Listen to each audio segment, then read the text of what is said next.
عرض سلام و خسته نباشید خدمت همه حضار محترم. پارچه‌سرای عاقبتی واقع در مشهد مقدس، بولوار وکیل آباد مشهد.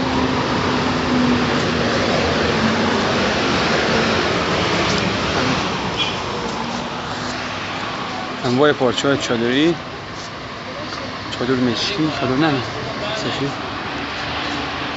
عکسه میگیرن، فیلم میگیرن. پارچه‌های اینا پارچه‌های چیه اسمش؟ اینا پارچه‌های چیه؟ پرده‌ایه. پارچه‌های پرده‌ای. اون طرف چیه؟ پارچه چادریه. بهترین پارچه‌های پرده‌ای در مشهد مقدس، بزرگترین پارچه فروشی در کل کشور. پارچه‌سرای عاقبتی واقع در بولوار وکیل آباد مشهد. پارچه‌های چادری، چادری‌های چادر رنگی برای نماز، چادر مشکی، عربی، یمنی، حجازی، انواع چادرهای مشکی، چادر رنگی، ملافه‌ای. پارچه‌های ارزان، ارز 3 متر، ملافه‌ای.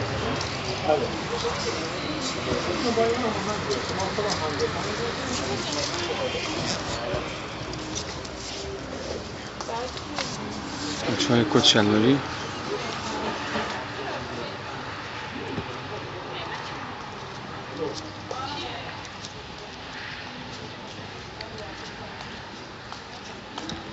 پارچه‌های چهارخونی پیراهنی مردانه، پارچه‌های تترون،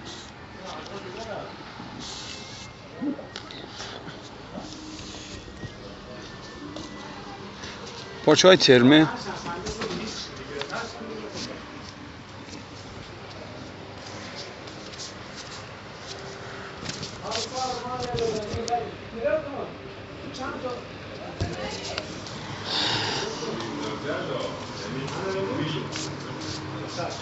پارچه‌سرای عاقبتی در 3 طبقه.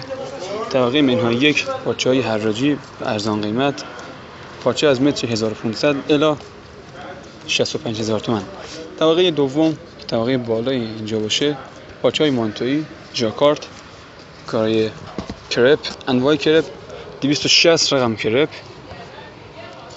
پارچه‌های مجلسی، گیپور، انتل، مروارید دوزی.